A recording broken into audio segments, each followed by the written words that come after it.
From Chicago studios, this is the Muslim News on Muslim Network TV. Assalamu alaikum, I'm Samana, Siddiqui. First, the headlines. U.S. authorities warn of higher extremist threat ahead of midterms. Arizona Republican says mass shootings are about black people, frankly. Biden's visit delayed until meeting Saudi demands. Hamas calls for protection of Palestinian children against Israeli crimes. 7 out of 10 Muslims in UK experience Islamophobia at work. Saudi Arabia launches initiative to bring Kaba's black stone to Muslims' homes. Our top story tonight. The U.S. faces a heightened threat of domestic violent extremism ahead of November's midterm elections, the Department of Homeland Security said on Tuesday. The DHS's most recent National Terrorism Advisory System bulletin says extremist threats have worsened over changes to U.S. border policies and elections. A pending Supreme Court ruling expected to overturn federal abortion protections have also heightened concerns. These events could be exploited to justify acts of violence against a range of possible targets, the bulletin said. That includes faith-based institutions, schools, racial and religious minorities, government facilities and personnel, and perceived ideological opponents. On Tuesday, an American woman pleaded guilty in a Virginia federal court to leading an all-woman battalion of ISIS militants in Syria. It is the first prosecution in the U.S. of a female ISIS battalion leader, prosecutors said. Alison Fluke Ekren admitted to conspiring to provide material support to a foreign terrorist organization. The charge carries a maximum 20-year prison sentence. Fluke Ekren, formerly of Kansas, was brought back to the U.S. for prosecution. The 42-year-old led an ISIS unit of women and young girls in the Syrian city of Raqqa. She trained them in the use of automatic rifles, grenades, and suicide belts, prosecutors said. First Assistant U.S. Attorney Raj Parekh said some of the more than 100 women and girls who received training may wish to speak at the sentencing hearing. Former President Donald Trump's campaign directed Republican Party alternate electors in Georgia to operate with complete secrecy and discretion. Trump was attempting to overturn his 2020 election defeat to President Joe Biden. The direction was contained in an email, now part of a U.S. Justice Department investigation, CNN and the Washington Post report. Trump lost by more than 7 million popular votes and by 302 to 236 electoral college votes. He called the same vote margin a landslide victory over Hillary Clinton when votes were in his favor in 2016. The Trump campaign has sought to overturn its electoral college defeat, partly by appointing its own electors in 7 key states. Blake Masters, a candidate for U.S. Senate handpicked by former President Donald Trump, is blaming mass shootings on African Americans. The Daily Beast reports that Masters said mass shootings are happening more frequently due to gang violence. It's black people, frankly, he said. During an interview in April on the Jeff Orovitz show, Masters said, "We do have a gun violence problem in this country, and it's gang violence." He blamed people in Chicago and St. Louis for shooting each other. Masters also believes in the Great Replacement conspiracy theory that people of color are coming to the U.S. to take over. U.S. President Joe Biden has delayed his visit to Saudi Arabia until Washington fulfills Riyadh's demands, a Saudi lawmaker said on Monday. Shura Council member Ibrahim Nahas said the delay is until arrangements are completed in a way that serves the interests of the kingdom and the region. U.S. media earlier reported Biden's scheduled visits this month to Riyadh and Israel have been postponed until July. No reason was given for the delay. Saudi-U.S. relations have become strained in recent months over several issues, including the Iranian nuclear file and the conflict in Yemen. Officials from both countries have been meeting the past few weeks to discuss their common interests. U.S. Secretary of State Antony Blinken promised to pursue accountability for the May 11th killing of Al Jazeera journalist Shireen Abu Akleh. The veteran Palestinian-American reporter was killed while covering an Israeli army raid in the Jenin refugee camp in occupied West Bank.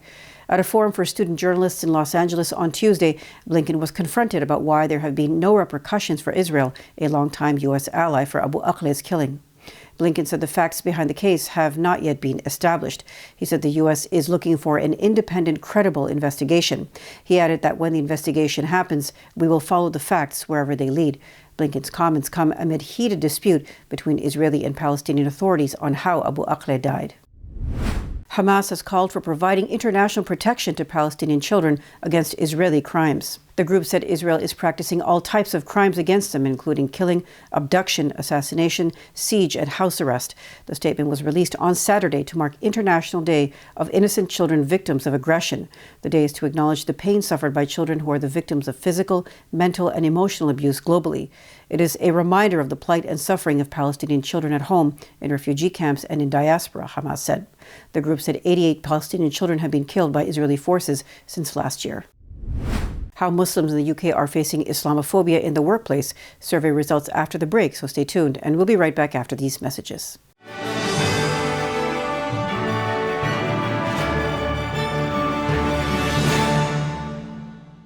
If I could be you, and you could be me for just 1 hour. If we could find a way to get inside each other's minds. Walk a mile in my shoes. Walk a mile in my shoes. Well, before you abuse, criticize and accuse. Walk a mile in my shoes. There are 16 million children struggling with hunger in America. That's 1 in 5 daughters, sons, neighbors, and classmates who don't know where their next meal is coming from. Yet billions of pounds of good food go to waste every year. It's time we do something about it. Feeding America is a nationwide network of food banks that helps provide meals to millions of kids and families in need. Visit feedingamerica.org to help them feed even more. Together, we can solve hunger. Together, we're feeding America. Mr. Speaker, if I decide to wear a turban, or you decide to wear a cross, or he decides to wear a kippah or a skull cap, or she decides to wear a hijab or a burqa, does that mean that it is open season for right honourable members of this House to make derogatory and divisive remarks about our appearance? For those of us who from a young age have had to endure and face up to being called names such as Towelhead or Taliban, or coming from Bongo land, we can appreciate full well the hurt and pain felt by already vulnerable Muslim women when they are described as looking like bank robbers and letterboxes. So rather than hide behind sham and whitewash investigations, when will the Prime Minister finally apologise for his derogatory and racist remarks?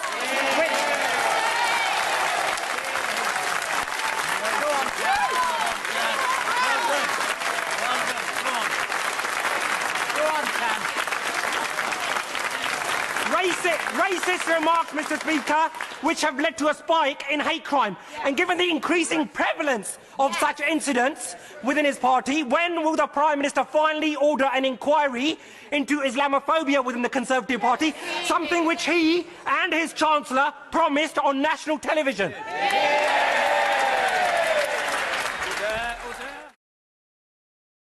Despite the development of a COVID-19 vaccine, millions around the world will not have access. We need a vaccine that's free and available to everyone, everywhere. It's time for a people's vaccine. Assalamu alaikum! Open up your eyes. Assalamu alaikum everyone, it's your brother Zain Bika from South Africa. One of the first educational programs ever produced for Muslim children was the ever-popular Adam's World series. The colorful and comical Muslim puppets stole the heart of a generation. Sound Vision will be releasing brand new episodes of Adam's World with the launch of a Adam's World app. Subscribers will enjoy new Adam's World episodes as they are released, as well as all the classic episodes of Adam's World. So visit adamsworldapp.com now to learn more, subscribe and enjoy new adventures of Adam and his friends. And let's keep helping tomorrow's Muslims today. Assalamu alaikum. It's Adam's World. Believe me, there's a lot to see. Bismillah. Let's explore.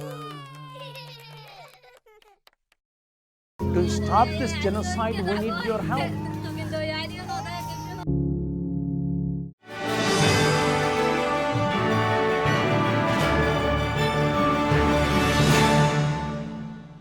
Welcome back. 7 in 10 British Muslims have experienced some form of Islamophobia in the workplace, according to a new poll released Tuesday. The survey showed 69% of Muslims now employed in the UK face some sort of Islamophobic behavior during work-related engagements. These included interactions with customers, clients, and other people during work-related social events and when seeking promotions. The survey was commissioned by Hyphen, a new online publication focused on issues of importance to Muslims across the UK and Europe. A total of over 1,500 British Muslims were interviewed between April 22nd and May 10th to collect the data. The survey also found that Black Muslims were found to have experienced higher levels of Islamophobia compared to other Muslims. A UK doctor caused a patient significant anxiety by asking a Muslim woman to remove her veil, a tribunal has ruled. Dr. Keith Wolverson demonstrated an intolerance and disdain for patients, according to the ruling. More than 133,000 people initially supported Wolverson in a petition to stop his firing after he was reported to the General Medical Council in 2019. On Monday, a medical practitioners tribunal service hearing found Wolverson was impaired by reason of misconduct. Wolverson argued he had asked a patient to remove her face covering at Staffordshire's Royal Stoke University Hospital because she was difficult to understand. He attributed that to her veil or strong accent. Wolverson had previously referred to his patient's ability to speak English as abysmal, extremely wanting, and terrible. The Lady of Heaven, a film depicting Fatima, the daughter of Prophet Muhammad, peace be upon him, was set to hit cinema screens in parts of Britain. But Cineworld has cancelled all showings of the film after Muslim protesters picketed cinemas in several UK cities. The film's executive producer, Malik Shibak, has said it is very normal to portray the Prophet Muhammad in film and media. That's a controversial opinion not widely shared in the Islamic world. For most Muslims, depictions and picturizations of the Prophet or any other prophet of Islam are prohibited. Cineworld said it made the decision for the safety and welfare of its staff and customers. Genocide scholars and rights advocates are calling for the resignation of UN High Commissioner for Human Rights, Michelle Bachelet. This comes on the heels of Bachelet's visit to Xinjiang, which ended with her parroting rather than denouncing Chinese government propaganda about ongoing genocide. Azim Ibrahim, director at DC-based New Lines Institute for Strategy and Policy, said Beijing has already spun the trip as a huge success and affirmation of its policies. The institute recently published a report about the genocide in Xinjiang. Bachelet's trip to China included a visit there. Xinjiang is where the Chinese government has detained more than 1 million Uyghurs and other minority ethnic groups. Chinese authorities have used mass detentions, forced sterilization, forced labor, mass incarceration, family separation, torture, surveillance, and political indoctrination. That's according to extensive evidence from satellite imagery, Chinese government documents, and survivor testimonies. The government has also implemented bans on religious and cultural practices to stamp out Uyghur identity. On Monday, the legal expert charged with rewriting Tunisia's constitution said he would present a draft stripped of any reference to Islam. The first article of a constitution adopted 3 years after the country's 2011 revolution says it is a free, independent, and sovereign state. Islam is its religion and Arabic is its language. Sadiq Belaid, appointed last month to head a committee to draft a new constitution, told AFP 80% of Tunisians are against extremism and against the use of religion for political ends. He said the committee wants to simply erase Article 1 in its current form. The draft will be presented to President Kais Saied ahead of a planned July 25th referendum. Millions of Muslims make pilgrimage to Mecca, Saudi Arabia every year for Hajj. Now the kingdom has launched a virtual reality initiative to allow Muslims to touch the Kaba's black stone without leaving home. Pilgrims stop to view and touch the rock at the southeastern corner of the structure as they make tawaf, the ritual of walking around the Kaaba. The virtual black stone initiative, using virtual reality technology, would bring Islam's holiest site into people's living rooms. The project comes after 2 years of COVID-19 pandemic-impaired travel that forced Saudi authorities to limit the number of pilgrims visiting the site. Coming up next after the break is our in-depth analysis segment, so stay tuned and we'll be right back after these messages.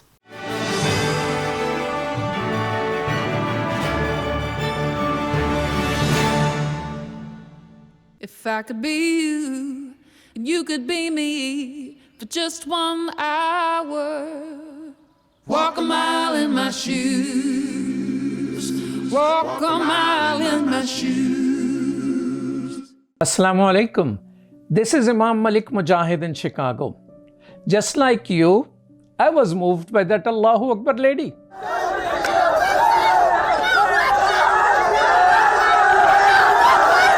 She stood her ground, fearful of none, for her hijab and for her education.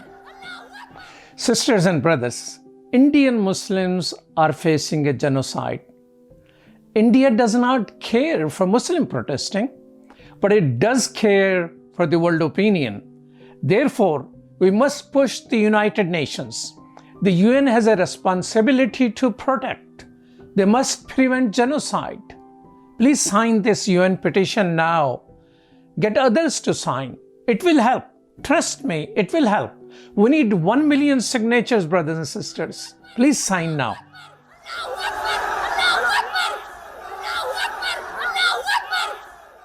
Despite the development of a COVID-19 vaccine, millions around the world will not have access. We need a vaccine that's free and available to everyone, everywhere.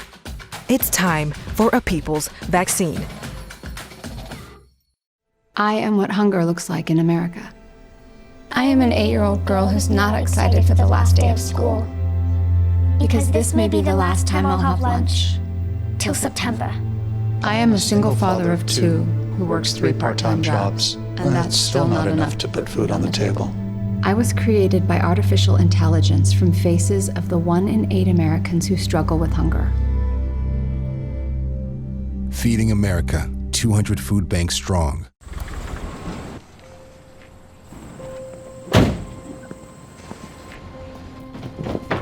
Dad, they took over my bedroom. Come on, come on. Okay, Dad. 1, 2, 3.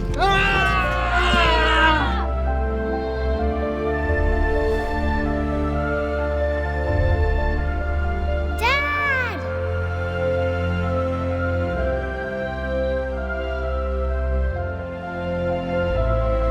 You saved me. Dad? Are you okay? I'm fine, dear.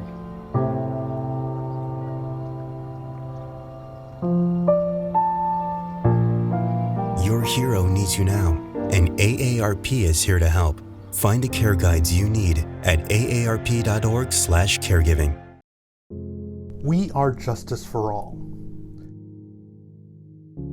Headquartered in the heart of downtown Chicago, Justice for All is a global humanitarian initiative dedicated to raising awareness for human rights concerns impacting vulnerable minority groups. Our diverse team of staff and volunteers, led by Imam Malik Mujahid, work tirelessly to help Justice for All achieve their goals.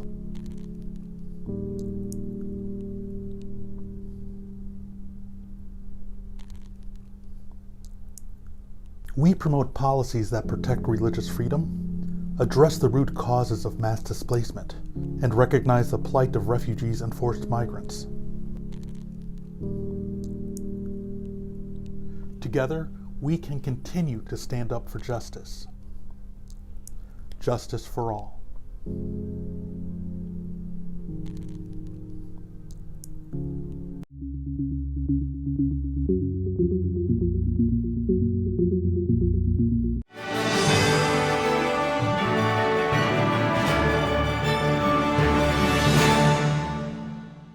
Welcome back. U.S. Treasury Secretary Janet Yellen told senators on Tuesday that she expected inflation to remain high and the Biden administration would likely increase a 4.7% inflation forecast for this year in its budget proposal. To discuss this in detail, let's go to Edward Ahmed Mitchell. Over to you, Edward. Thank you, Samana.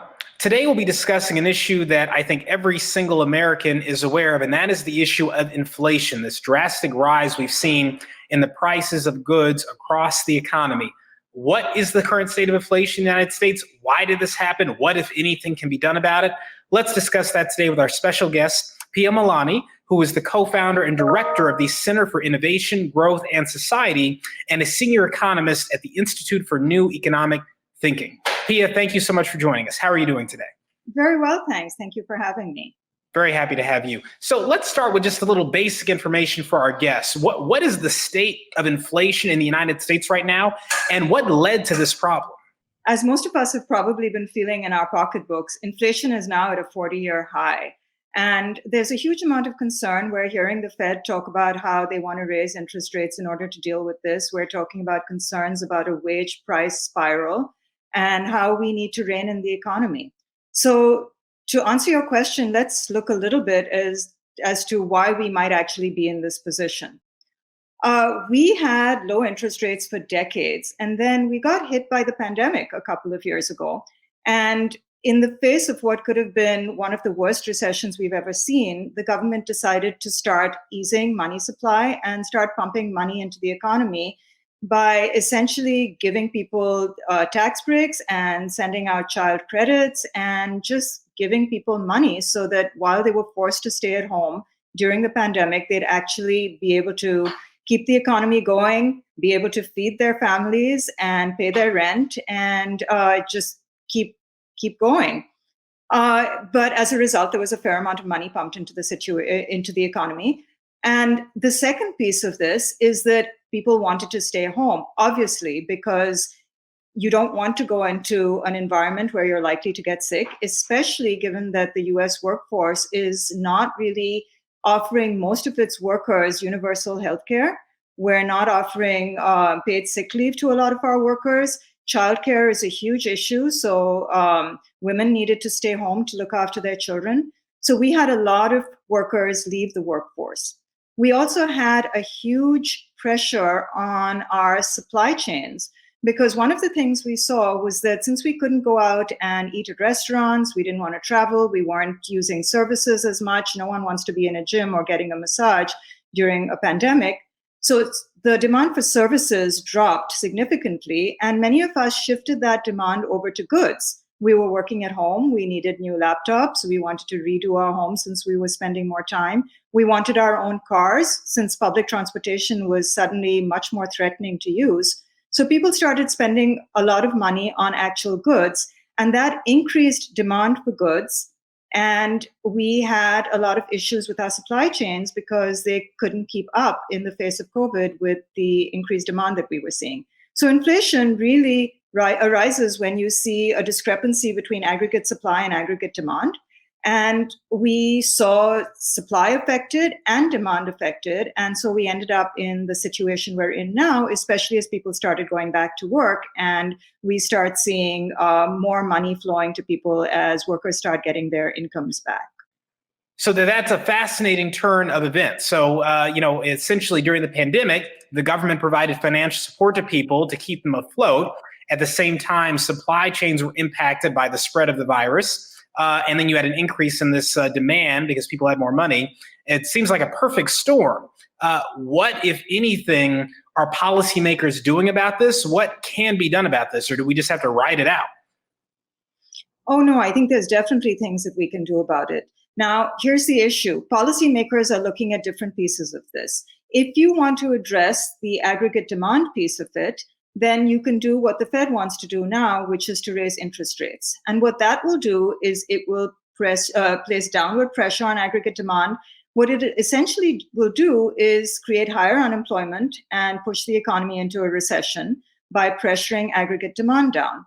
And that will have an effect on inflation, but that will be after a long lag period, and it will come at a significant cost. It's also not very effective. If you manage to raise interest rates by 1%, you may, over a long period of time, maybe 5 quarters, bring down aggregate demand bring down inflation by about 0.5 percentage point, and that's going to come at a cost. So INET just put out a paper by an economist, Sarvaz Storm, where he looks at the empirical the history of how we did with controlling interest rates in the past and trying to control inflation through the use of interest rates. And he finds that it's very costly in terms of unemployment and recession and what it actually does to people who can afford it the least. So that's one path that we can go. And that's what we're hearing a lot about from the Fed currently. The other thing we can do is we can look at the supply side, which I think is where much of our inflation is really being driven by. So the supply chain issues that I talked about before, we need to look at what is causing problems with our supply chain. One of the issues is that people have not really gone back to work in the same numbers as they were working before the pandemic. So we have a lot of vacancies, and the Fed is concerned that wages are too high. Now, let me just point out that if we look at the contribution of wage increases to inflation, it's only been about 8% of the inflation we're seeing. If you want to push wages down, you're going to end up having workers bear the brunt of the solution. And the effect is going to be significant in terms of, once again, the pocketbooks of people, and we're going to pay for it on the backs of workers. If instead we start looking at what we can do to get workers back into the workforce, we should be thinking about how we can give them healthcare, how we can do something about childcare so that women can go back to work. How do we make sure that if they're sick, they have paid sick leave? all the things that workers need to actually support them so that they have a desire to go back into the workforce. And that's a better way for us to deal with the wage pressures than what we're currently seeing, which is the desire of the Fed to actually just bring wages down. And Jerome Powell has been very clear about the fact that the approach that they're taking is really to try and bring wages down. So I believe that we need to be thinking more broadly about how we can address some of the supply side issues in the face of the supply side shocks that are really driving much of this inflation. So, Pia, that is concerning to hear, because it sounds like what you're describing is that the way the Fed is going right now, they might eventually bring down inflation, but there's a good chance they're going to cause a recession while doing it and cause harm to your average worker out there. So your recommendation would be to focus more on the supply side of things. Let me ask you this. What do you expect to happen if the Fed continues along this route?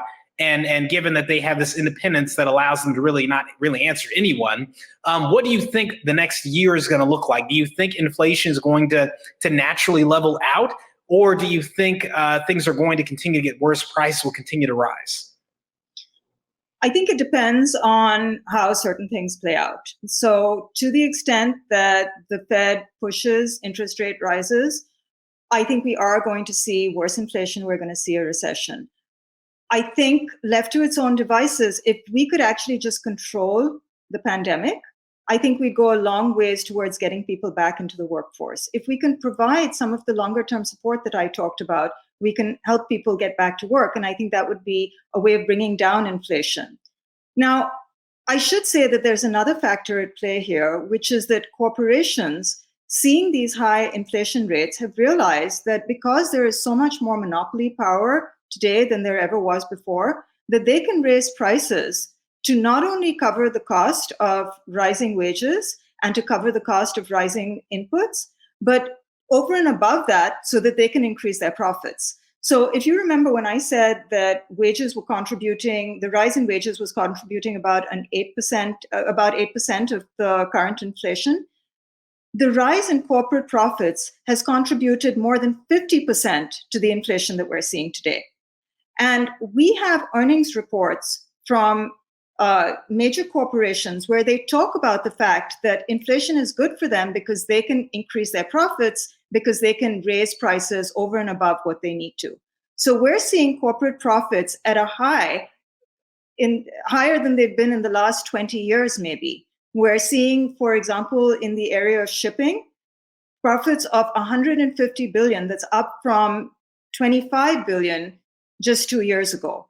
One of the reasons for this is that we have 3 shipping alliances that control 80% of our shipping lines. So because they have such a strong monopoly, they can raise prices and there's no one stopping them. So now we're in the situation of asking the government, can we do anything about this? And we're actually starting to see some efforts on the part of the Democrats to try and control this. So we have some bills that are coming up in front of Congress to look at price gouging. And we have Bernie Sanders putting forward a bill to actually try and institute a one-time profit tax, a very high tax on the profits from the last 2 years, over and above a certain amount, up to a 95% tax, which we've done before in the face of, wars and other shocks to try and control price gouging on the part of major corporations. So we have some tools within our control to try and control this. And I guess the question is, will we use them, or are average people going to have to suffer a lot more in the coming months and potentially longer? We will see, God willing. Pia, I want to thank you so much for joining us and sharing your experience and your expertise. We look forward to having you back sometime in the near future to see where things are and if things are moving in the right direction. We hope so, God willing. Thank you so much for joining us. Thank you for having me. Thank you. And we'll send it back to you, Samana. Thank you, Edward. That's all from our Chicago studios tonight. Thank you for tuning in. You can find previous episodes and more on our YouTube or Facebook. For more content, keep watching Muslim Network TV or visit muslimnetwork.tv. Salam and good night.